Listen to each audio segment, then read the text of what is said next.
কি গো, কি বুঝলে? কত খরচ পড়বে গো? দেখো গোপাল দাদা, এই চালের অবস্থা তো একেবারে শোচনীয় হয়ে গেছে গো। ওই টাপ্পি টাপ্পি দিয়ে কোনো কাজ হবে বলে তো মনে হয় না। তাহলে কি করতে হবে বলো? পুরো চাল ফেলে দিয়ে নতুন করে সবটা ছাইতে হবে।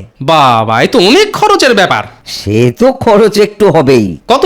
150-200 টাকা তো বটেই। কি হলো গোপাল দাদা, বসে পড়লে যে বড়, শরীর খারাপ লাগছে?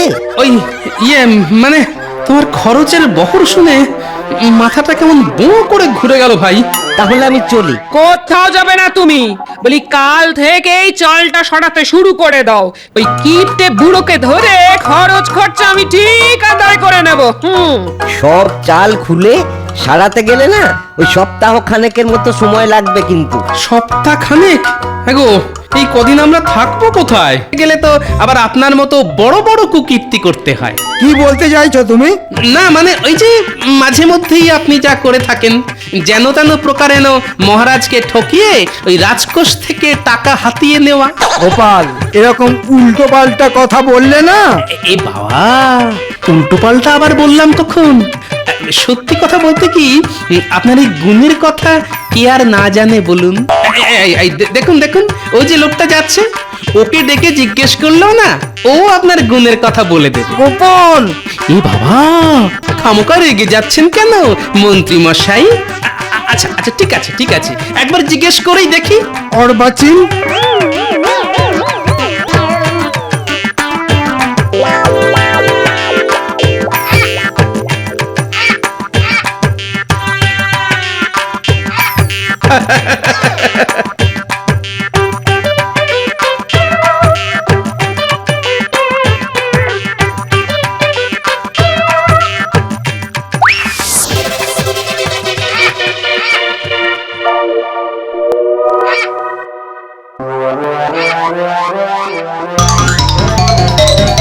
আরে আরে আরে আরে, আমার সাধের মাছ! দাঁড়া বেটা চিলের পো, আজ তোর হচ্ছে।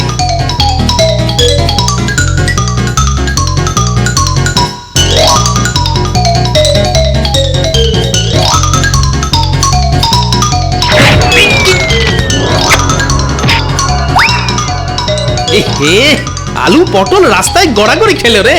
তুলে দাও। দেখছো না, চিলের পেছনে দৌড়চ্ছি।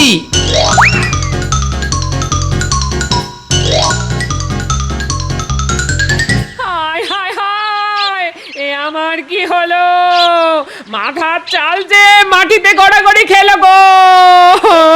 কেঁদো না গো দিদি, কেঁদো না। মানুষের শরীর আর মাথার চাল কি চিরকাল এক থাকে নাকি? একদিন না একদিন ভেঙে তো পড়বেই। গোপাল দাদাকে আসতে দাও, দেখো ঠিক একটা ব্যবস্থা করে ফেলবে। কে ব্যবস্থা করবে? তোমার দাদা? তবেই হয়েছে। কতদিন ধরে বলে যাচ্ছি ওগো, চালের গতিক সুবিধের নয়, চালের গতিক একদম সুবিধের নয়। ঝুরঝুর ঝুরঝুর করে পচা খড় ঝরে পড়ছে। চালটা সারাও গো, সারাও। কিন্তু কীটের মরণ কান দিয়েছে আমার কথায়। আজ একদিকটা পড়লো ভেঙে, সামনে বর্ষা আসছে, ওই বর্ষায় আমি কোথায় যাব গো? আরে অত চিন্তা করো না তো, তেমন হলে কটা দিন আমাদের ওখানে গিয়ে থাকবে। কেন, বোনের বাড়ি কেউ কি গিয়ে থাকে না? তাহলে খুব মজা হবে, সারাক্ষণ শুধু গোপাল দাদুর গল্প শুনবো। হায় হায় হায়, এ আমার কি হলো? মাথার চাল যে মাটিতে গড়াগড়ি খেলো গো। ছাড়া চিল, হায় হায় আজকে খুব পালিয়ে গেলি, কিন্তু ভালো করে চিনে রেখেছি তোকে। যেদিন ধরতে পারবো না, পেট চিরে সব কুঁচো চিংড়ি বের করে নেব। হ্যাঁ ওগো, ওগো আমার কি সর্বনাশ হলো গো। আরে, এ তো মহাবিপদ। কুঁচো চিংড়ির থলি ছিনতাই হলো আমার, আর গলা ছেড়ে কাঁদতে বসলেন উনি। ওগো, গলা ছেড়ে কি এমনি কাঁদছি গো? একবার ঘরের ভেতরে গিয়ে দেখে এসো গো, মাথার চালের একদিক যে ভেঙে পড়েছে গো। হ্যাঁ, সে কি? এই তাহলে তো খুব মুশকিল।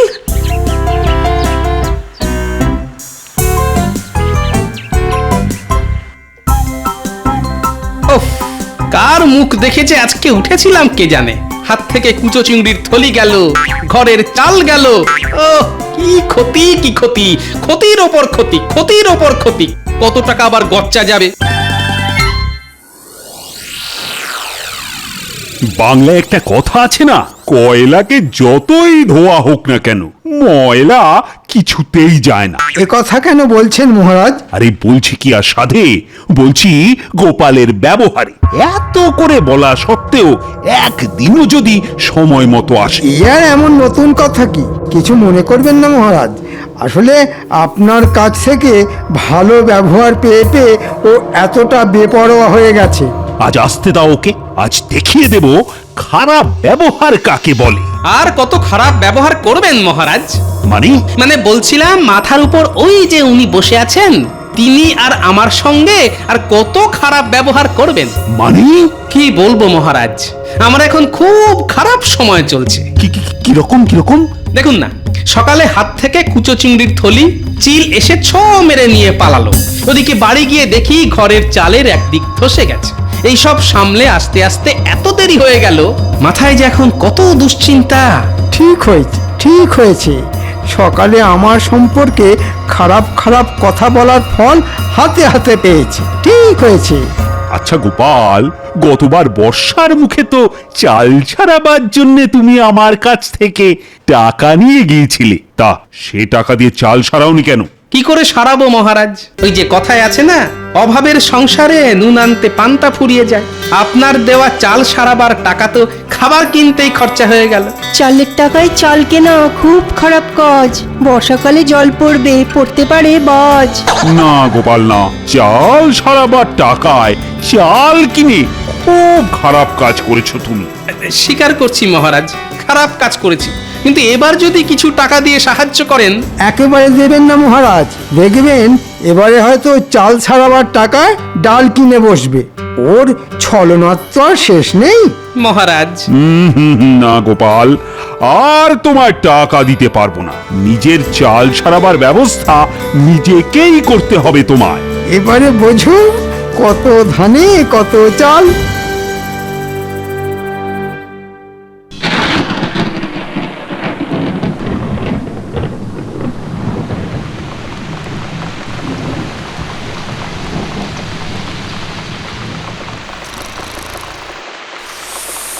এ বাবা, আকাশের জল যে গায়ে পড়ছে। হায় হায় হায়, এ আমি কার হাতে পড়লাম গো? ঘরের ভাঙা চালটাও মেরামত ওই শুরু হয়ে গেল মাঝরাত্রিরে কীর্তন। কীর্তন না গিয়ে রাগ প্রধান গাইবে। বলি সারা রাত ঘরের মধ্যে বসে বৃষ্টিতে ভিজে যাবে। আরে জল পড়ছে তো এদিক দিয়ে, তা ওদিকে সরে গিয়ে শুলেই তো হয়। আমি কোন ওদিকে নড়বো না। হ্যাঁ, কালকের মধ্যে ঘরে চাল সারিয়ে না দিলে আমি কিন্তু ভিজে ভিজেই মরে যাব, এই বলে দিলাম। হ্যাঁ ঠিক আছে ঠিক আছে, কালই ঘরামিকে ডেকে আনবো। এখন একটু সরে গিয়ে শো তো দেখি। কি গো, কি বুঝলে? কত খরচ পড়বে গো? দেখো গোপাল দাদা, এই চালের অবস্থা তো একেবারে শোচনীয় হয়ে গেছে গো। ওই টাপ্পি টাপ্পি দিয়ে কোনো কাজ হবে বলে তো মনে হয় না। তাহলে কি করতে হবে বলো? পুরো চাল ফেলে দিয়ে নতুন করে সবটা ছাইতে হবে। বাবা, এ তো অনেক খরচের ব্যাপার। সে তো খরচ একটু হবেই। কত? 150-200 টাকা তো বটেই। কি হলো গোপাল দাদা, বসে পড়লে যে বড় শরীর খারাপ লাগছে? ওই মানে তোমার খরচের বহর শুনে মাথাটা কেমন বো করে ঘুরে গেল ভাই। তাহলে আমি চলি। কোথাও যাবে না তুমি। বলি কাল থেকেই চালটা সরাতে শুরু করে দাও। ওই কিপটে বুড়োকে ধরে খরচ খরচা আমি ঠিক আদায় করে নেব। সব চাল খুলে সারাতে গেলে না ওই সপ্তাহ খানেকের মতো সময় লাগবে কিন্তু। সপ্তাহ খানেক? গো, এই কদিন আমরা থাকবো কোথায়? সে তো আমার জানার কথা নয়। বিয়ে করে আমায় ঘরে এনেছো, আমার থাকা আর খাওয়ার দায়িত্ব তো তোমার। বোঝো এবার। ওহ, কি কুক্ষণে যে বিয়ে করতে গেছিলাম।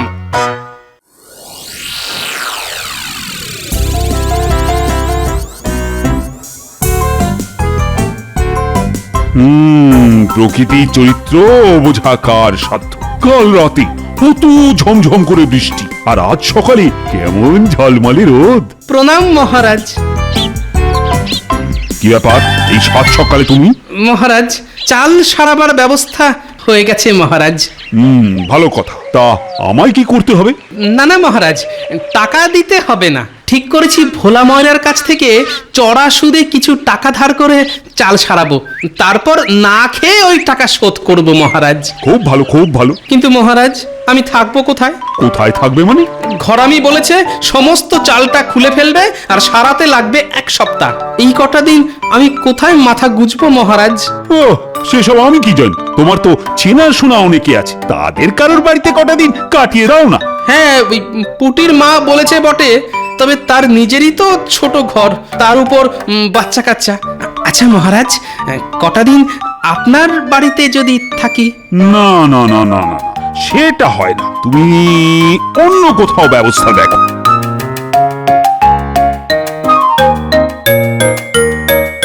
কি ব্যাপার মন্ত্রী? মহারাজ, আমাকে কটা দিন ছুটি দিতে হবে। রাজসভায় তো আর এসব কথা বলা যায় না, তাই একান্তে বলতে এলাম। ছুটি নিয়ে কি করবে? আগে একটু শ্বশুর বাড়ি যাব, ওই 1 সপ্তাহের জন্যে। মন্ত্রী মশাই তাহলে 1 সপ্তাহ থাকবে না। ওকে একটু বলে দেখি যদি কটা দিন থাকতে দেয়। তা কবে যাবে ঠিক করেছো? হ্যাঁ, সেটা এখনো ঠিক করিনি। ঠিক হলেই আপনাকে বলে যাব। ঠিক আছে, ঠিক আছে। আমি তাহলে এখন আসি। আচ্ছা, এসো এসো। মন্ত্রী মশাই, যাবার সময় ঠিক পিছু ডাকলো। বলো, কি বলবে বলো। আসলে আমার ঘরের চাল তো সারানো হবে, কিন্তু তার জন্য 1 সপ্তাহ আমাদের অন্য কোথাও গিয়ে থাকতে হবে। থাকতে হবে তো হবে। তাই বলছিলাম কি, আপনি তো 1 সপ্তাহ মতো থাকবেন না, তাই কটা দিন যদি আমাদের থাকতে দেন, মানে আপনার বাড়িতে। হাসালে? আচ্ছা, আমার বাড়ি তোমায় থাকতে দেব কোন আনন্দে? আনন্দে না হোক, দুঃখের সঙ্গেই দিন। না না, ওসব হবে না। তোমার মতো লোককে ঘরে থাকতে দেওয়া আর খাল কেটে কুমির আনা একই ব্যাপার। গোপাল কি তাহলে কুমির নাকি? কি গোপাল, মন্ত্রীর কথার উত্তর দাও। মুখে তো দেব না, কাজে দেব। কি আর উত্তর দেব মহারাজ? ওই যে কথায় আছে না, হাতি যখন কাদায় পড়ে তখন চামচিকে তো লাথি মারে। দেখেছেন মহারাজ, গোপালের সাহসটা দেখেছেন? আমাকে চামচিকে বলল। এ বাবা, আমি আবার আপনাকে চামচিকে বললাম কখন? আমি তো শুধু একটা বাংলা প্রবাদ বললাম মাত্র। যাকে যাক, কথা বাড়িয়ে লাভ নেই। কেউই যখন থাকতে দেবেন না, তখন আমি আসি।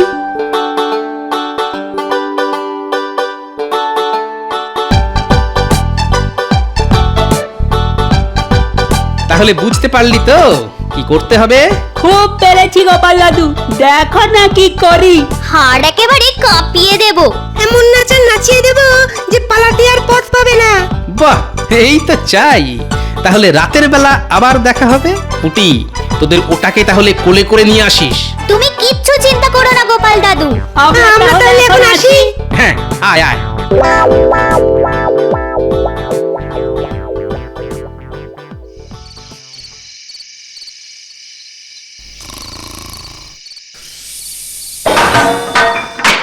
রান্নাঘরে বাসন পড়ার শব্দ হলো না? তাহলে তাহলে কি চোর ঢুকলো? এই এই, একবার ওঠো তো। এই, সবে চোখটা লেগেছিল, দিলে ঘুমের 12টা বাজিয়ে। কেন, কি হলো? কি উঠবে কেন? রান্নাঘর থেকে ঝন ঝন করে বাসন পড়ার শব্দ হলো। মনে হচ্ছে চোর ঢুকেছে। সে কি, ঠিক শুনেছ তো? ঠিক শুনেছি মানে? ওই শব্দেই তো ঘুম ভেঙে গেল। দাঁড়াও দাঁড়াও, দেখছি।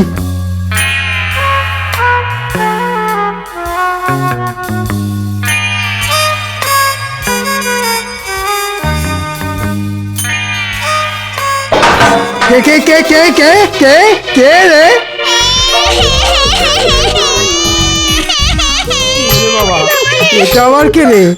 এ তো চোর নয়। ওরে বাবা,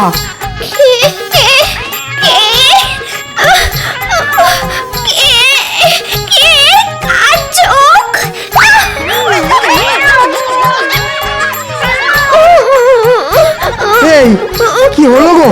হ্যাঁ, চাদরে মাথা মুখ ঢেকে এমন করে কাঁপছো কেন?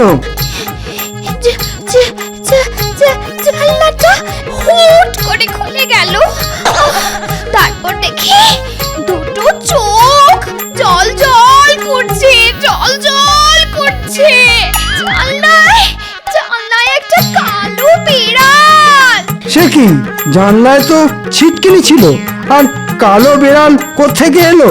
আর উনুনের ওপর ওই সাদা মূর্তি। ওগো, আমাদের কি হবে গো? কালো বিড়াল তো খুব খারাপ জিনিস। জন্মে তো আমাদের বাড়িতে কোনো কালো বিড়াল দেখিনি। সারা রাত জেগে থাকতে হবে, কাল সকালে কিছু একটা ব্যবস্থা করা যাবে। বুঝলে দাদু, ভয় দেখানোটা না বেশ জব্বর হয়েছে, কি বলো? খুব ভালো কাজ হয়েছে পুচকে। এখন তোকে একটা কাজ দেব। বলো দাদু। তোকে মন্ত্রী মশাইয়ের বাড়ির কাছে পিঠে থাকতে হবে, তবে খবরদার দেখতে যেন না পায়। আরে কিচ্ছু পাবে না, তুমি শুধু বলে দাও আমায় কি করতে হবে। তুই শুধু জেনে আসবি মন্ত্রী মশাই আজ কি করছে। ঠিক আছে। ওগো, কিছু একটা করো। কাল রাতে যা ঘটেছে তাতে আমার মন বলছে এ নির্ঘাত ভূতের কাজ। ঠিক আছে, আমি কুঞ্জোজাকে ডেকে আনছি, ও এসে ঠিক বলে দেবে এ ভূতের কাজ না মানুষের কাজ।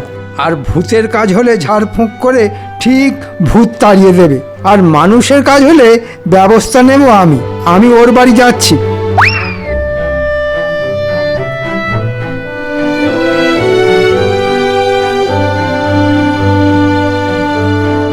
কিরে, কোনো খবর আছে? আছে মানে জব্বর খবর। ভূত তাড়ানোর জন্য মন্ত্রী মশাই কুঞ্জ ওঝাকে ডাকতে গেছে। ঠিক আছে।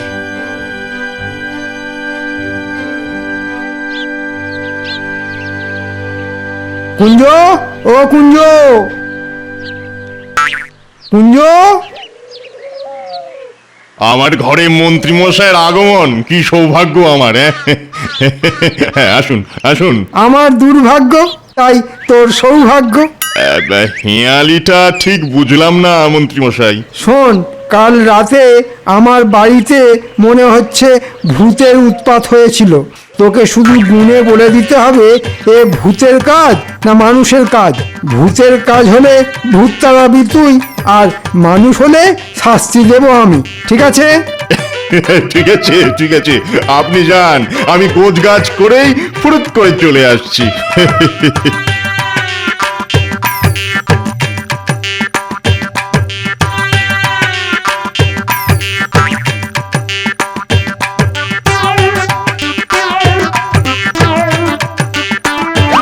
কুঞ্জরে, কি সৌভাগ্য, গোপাল দাদা যে। এসো এসো দাদা। শোন কুঞ্জ, তুমি কিচ্ছু চিন্তা করো না গোপাল দাদা। পাজি মন্ত্রীটাকে এমন ভয় দেখাবো যে চিরদিনের জন্য না হোক কিছুদিনের জন্য বাড়ি ছেড়ে একবারে লেজ তুলে পগার পার হয়ে যাবে।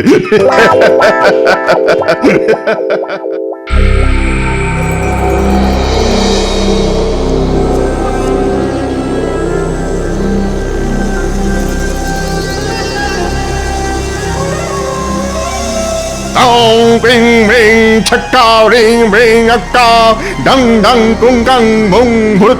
কি বুঝলি কুঞ্জ, রাতে কি ভূত সত্যি সত্যি এসেছিল? কথা নয় কথা নয়, গণনা করতে দিন গণনা করতে দিন।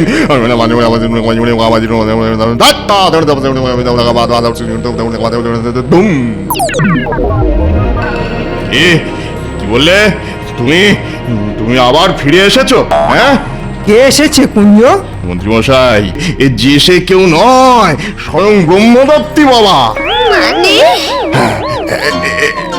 এই যে এই যে ভিটে, আজ থেকে 181 বছর আগে এই ভিটেতে ছিল এক বেলগাছ, আর সেই বেলগাছে থাকতেন এক ব্রহ্মদৈত্যী। তিনি 181 বছর ঘুমন আর তারপর 10 দিন জাগেন। বলিস কি রে? হ্যাঁ, তিনি এখন জেগেছেন। হ্যাঁ, জেগেছেন জেগেছেন, আর জেগেই তার সেই বেলগাছ না দেখতে পেয়ে খুব খেপে গেছেন। এ বাবা, চিমটি কাটছেন দেখুন। আর তিনি একবারে খেপলে আর রক্ষে নেই মন্ত্রী মশাই, আর রক্ষে নেই। তাহলে কি হবে? বাঁচতে হলে 10 দিন বাড়ি ছেড়ে অন্য কোথাও চলে যান। তিনি হয়তো এই 10 দিনেই সবকিছু লন্ডভন্ড করে দেবেন, হ্যাঁ লন্ডভন্ড করে দেবেন। কিন্তু তারপর ঘুমিয়ে পড়লে আবার সব ঠান্ডা। না না, ঠিক আছে, দিন না হয় আমরা আমার বাপের বাড়ি গিয়ে থাকবো। তাহলে তাই করুন, প্রাণের থেকে বড় তো আর কিছু হতে পারে না নাকি? আমি তাহলে চললাম মন্ত্রী মশাই, কেমন? আপনি কিন্তু তাই করুন। হ্যাঁ হ্যাঁ, আয়, এখানে আর এক মুহূর্ত নয়, যত তাড়াতাড়ি সম্ভব টাকা কড়ি গয়নাগাটি নিয়ে চলে যেতে হবে। নাও নাও গিন্নি, তাড়াতাড়ি করো।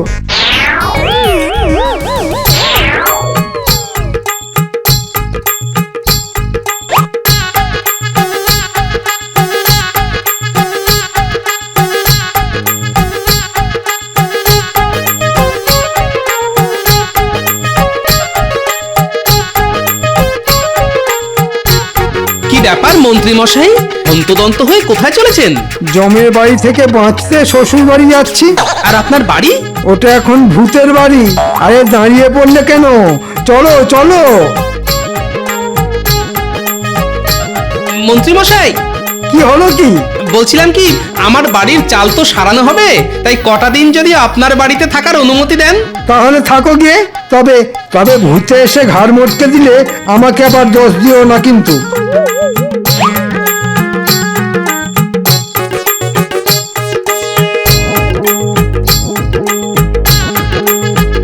যা, তোদের দিদাকে গিয়ে খবর দে, বলগে যা থাকার ব্যবস্থা হয়ে গেছে। এই না হলে গোপাল দাদু দুষ্টু বুদ্ধিতে যার জুড়ি মেলা ভার।